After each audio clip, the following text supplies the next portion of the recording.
Good evening, Western Standard viewers, and welcome to Hannaford, a weekly politics show.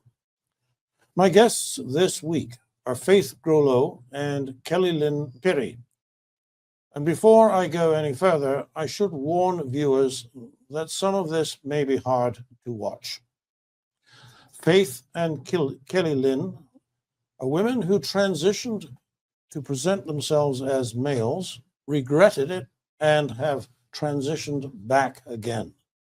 The experience has been difficult, painful, and a profound well of regret for both of them. And they are not back where they started. That is, it is not now all as if it had never happened. For the benefit of others, however, they join me today to tell their stories. Faith, Kellie-Lynn, welcome to the show. Thank you. Faith, can I start with you? Just tell us, please, what happened?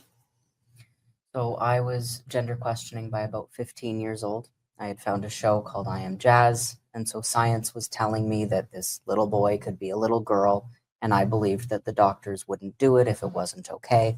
So I was justified in my thinking that going against my religious family was okay, that their concerns were just because they were old fuddy-duddies and they didn't know what they were talking about. Mm-hmm. So by 16, I was seeing doctors and I was given puberty blockers. By 17 and 18, I had been approved for top surgery and I was given testosterone, which is the cross-sex or wrong-sex hormone for me. And by 18, I had aged out of the clinic because it was specifically for youth. So the doctors who diagnosed me and prescribed my medications did not follow up with me. I was deemed a successful transition to them. However, by 2020, because of COVID, the testosterone I was getting, they ran out of the vials. So I had to get a more expensive medication that I couldn't afford. So I was changing medications without much supervision. And then it was changing the dosage as well without much supervision. By 22 years old, I realized I didn't need to rush and I really wasn't using it consistently. So I stopped all medications. And I, around 23, 24, found some information that basically solidified the idea to me that my doctors didn't really know what they were doing, essentially allowed me to diagnose myself incorrectly and just affirmed that rather than actually questioning any of it. And so I began to detransition April of this year, actually, and started to come back out as my natural self. What does it mean to detransition? Stopping all medications and no longer further pursuing any surgical or chemical changes. I believe you told me earlier that you had not had any kind of surgery. Correct. Okay.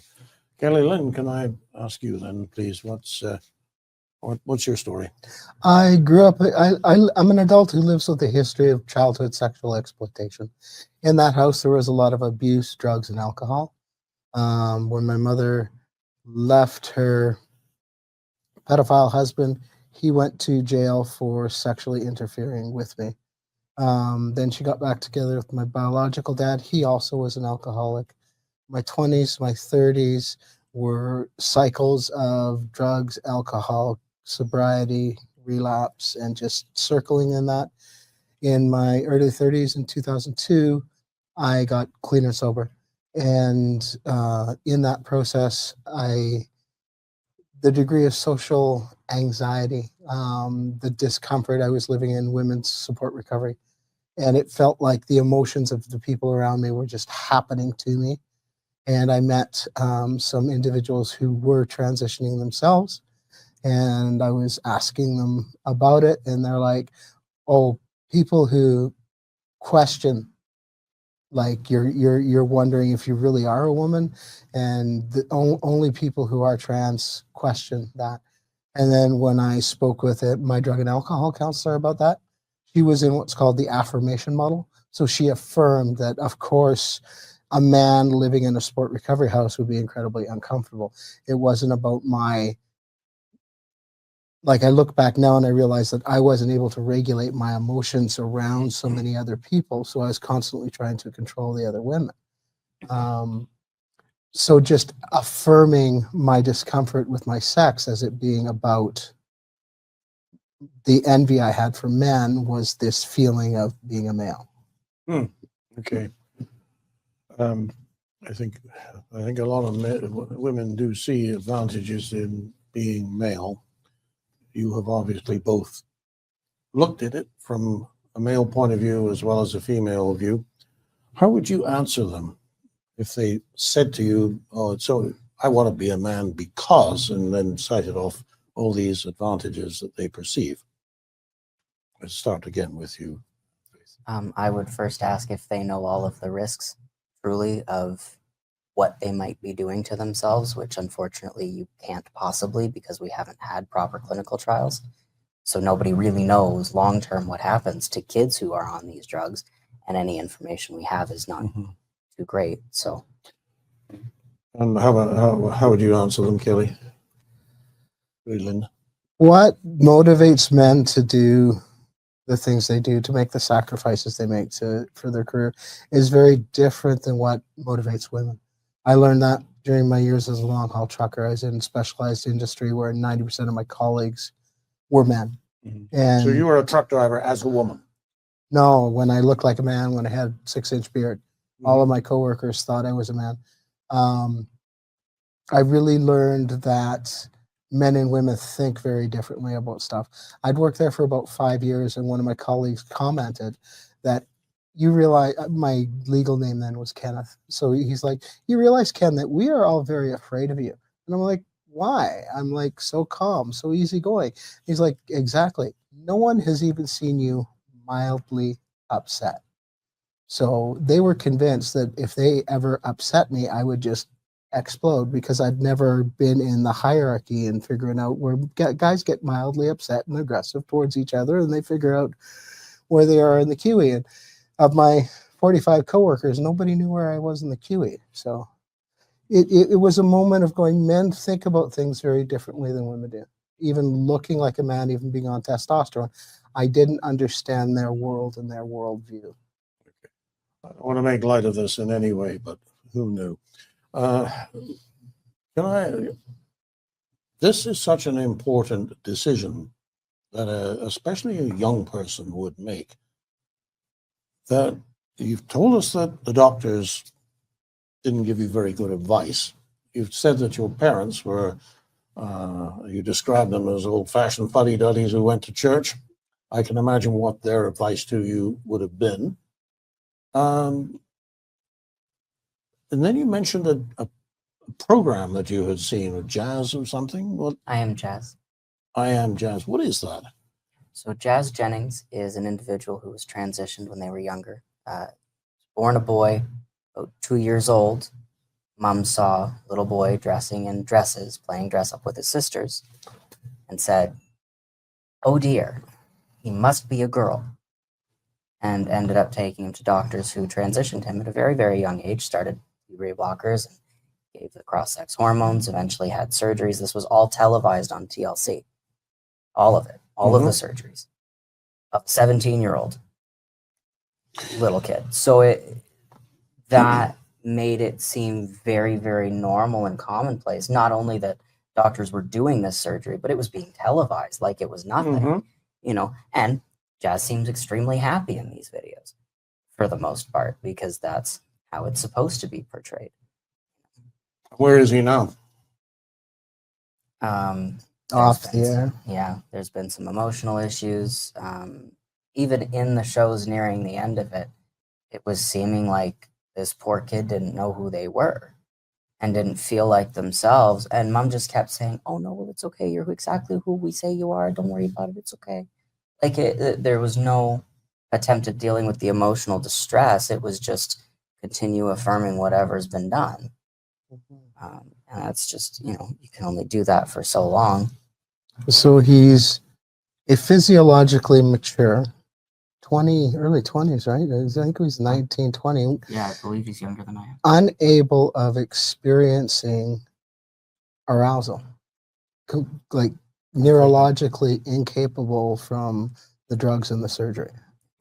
So cannot mate bond with another human being. Well, that would seem to be, first of all, I think the scope and scale of this is that around about in a 5-year period from 2018 to 2023, according to the government of Canada, there were 600 young women under the age of 18 who had sexual reassignment surgery, roughly half of which went the whole way.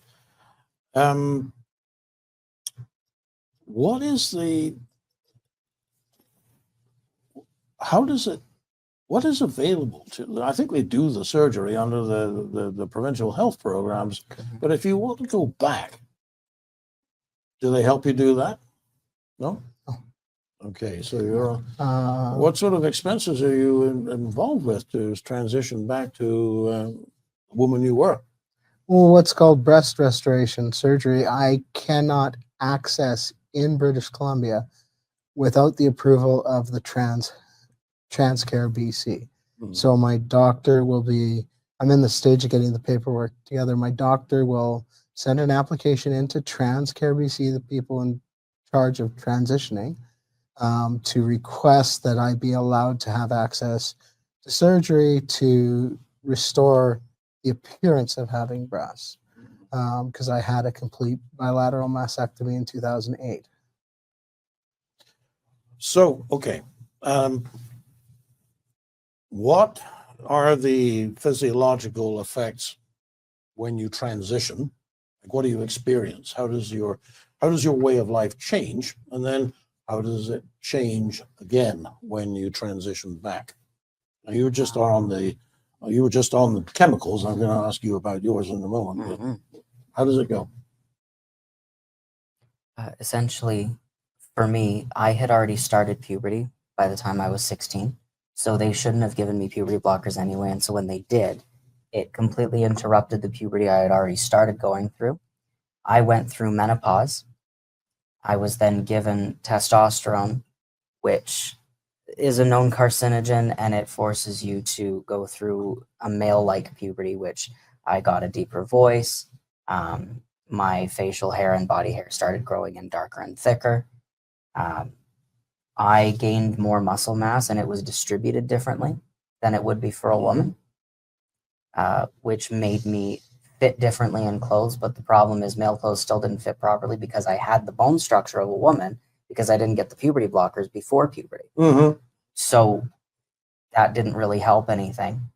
My balance actually went funny because if you're on puberty blockers and testosterone, your breasts essentially deflate. And I was also using a chest binder, so it made them squish down. So my center of balance actually got shifted. Puberty blockers, because I did not finish out my puberty properly, it stunted my physical growth, my emotional and mental growth. It actually keeps you stuck in a teenage-like state mentally, because you don't grow up to be able to make those long-term decisions because you're suppressing all of the hormones that are supposed to help you do that. With me, I actually was fortunate. I ended up going off of the blockers a little early because I was on birth control, which did something similar, but the doctors still didn't really know what they were doing. Just kind of let me do what I wanted and experiment on myself.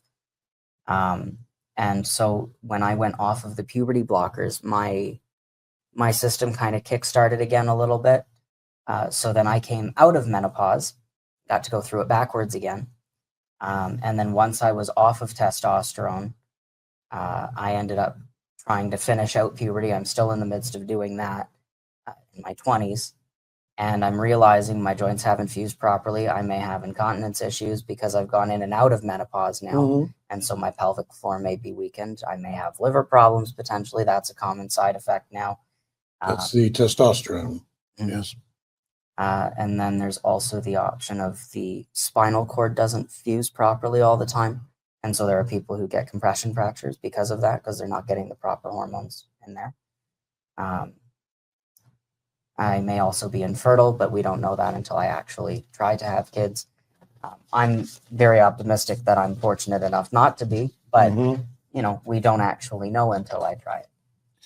But yeah, and I'm one of the luckier ones. Like I have come out essentially unscathed in a lot of instances compared to that. So, I'm so the worst case for those who did not come out unscathed is, in a few words, what? So there were some people that I was transitioned at the same time as who have now since attempted to detransition or desist, but the government would only cover the actual tissue removal. Mhm. If you didn't have the money to cover the reconstruction part, then you're a girl now with no breasts or nipples. Some of them also will have hysterectomies. Some of them will have a phallus made. There is someone in the States, Scott Nugent, is what they go by. Born a female, was transitioned as an adult, made these decisions as an adult, went through all of the surgeries, ended up with horrendous infections that almost killed them several times, are now still killing them.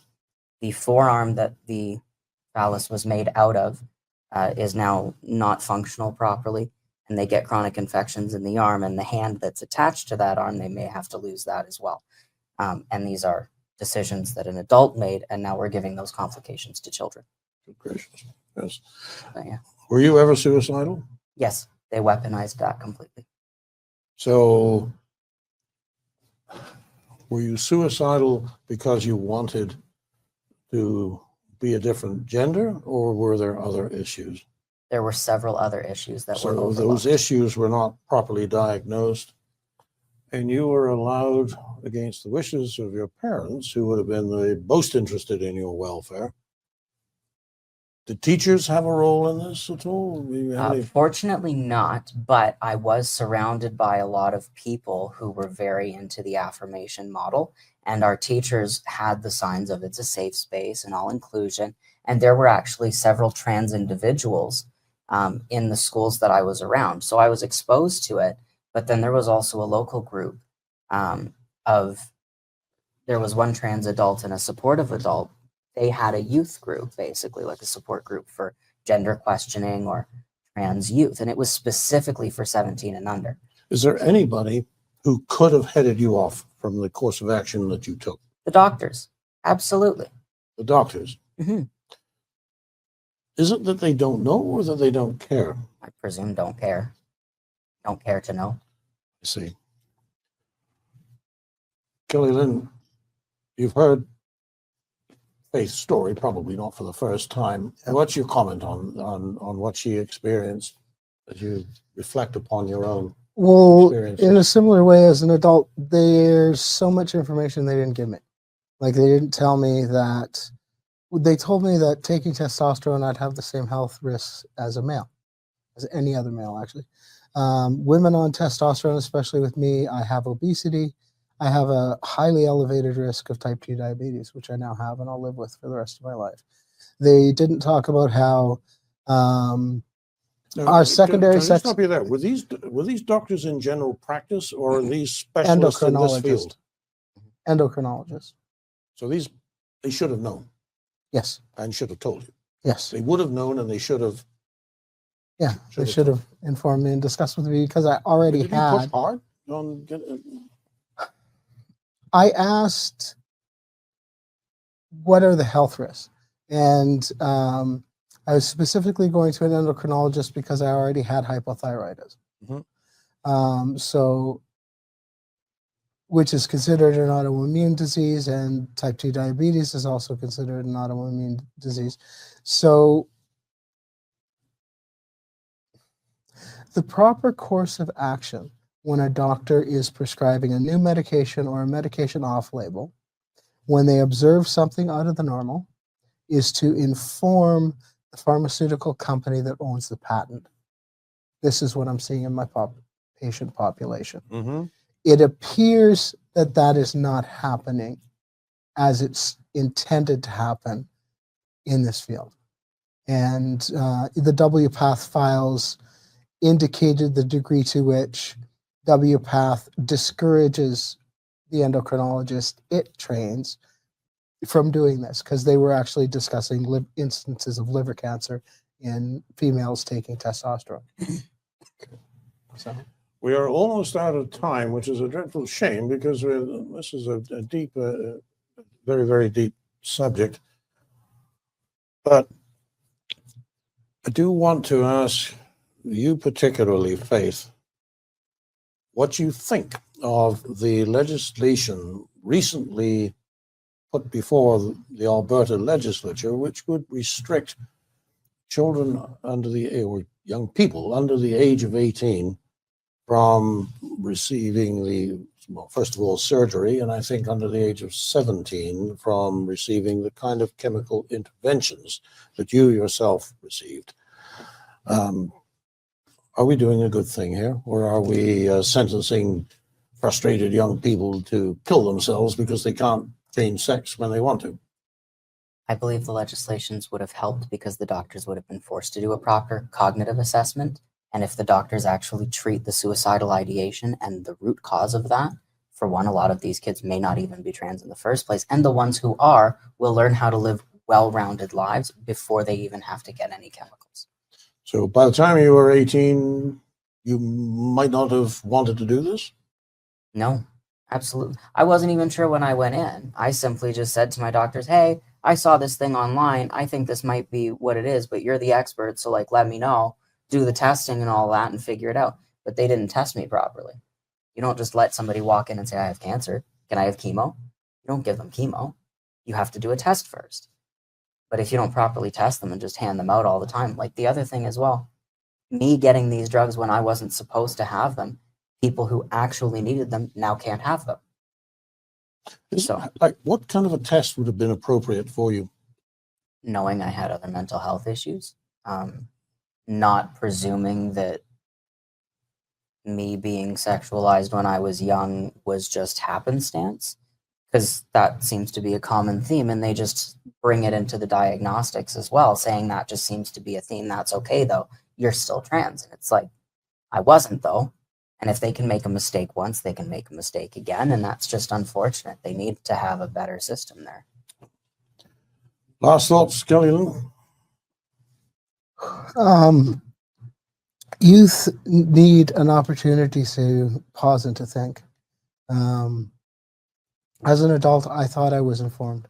I had no idea how politicized the trans lobby has made research. And I am pleased to support the policies of Premier Danielle Smith and her government, and her stance to end the bullying, especially in regards to the doctors and the researchers, and the state of the research, that there will once again be open debate about what's going on in the medical field, and for it to no longer be politicized. Look, this is, I think you two are incredibly brave to take your stories public and to stand out in the open and tell them, knowing that there could very well be people who are militantly opposed to what you are now, message that you are now trying to put out. What is the name of your organization? D-Trans Alliance Canada. And do you have many members? No. I've got a mailing list. I've had a small group of people reaching out to me. Mm-hmm. The hardest part of getting something started is we are told that it would be better death before detransition. So it's this idea that we are shameful for existing. I've been told telling my story is a threat to trans healthcare. Mm-hmm. So there's a real effort to silence our voices. There was a trans advocate at the rally the first weekend in November who was saying that detransitioners' voices shouldn't even be heard on this issue. Well, that's a pretty common reaction from the left when they hear something that they can't answer. One last question that I know some of our viewers are going to want to know. How are things with mom and dad? My father actually passed away in about 2021, but I was able to be very close with him beforehand. And my mom and I are getting significantly closer. And she's very happy that I've come back and figured it out. Yes. Okay. Kellie-Lynn, Faith, thank you very much for joining us today and being as open and frank about your personal stories as they are. This is one of the issues of our day. It won't last forever because these kinds of things don't. It'll be something else, and heaven only knows what it'll be. But for today, you are voices for reason, and I don't suppose the Premier of the province minds at all that you're saying if this set of rules had been in place in Ontario, you wouldn't be in this position today. Precisely. So much. Thank you both very much. You're welcome. For the Western Standard, I'm Nigel Hannaford.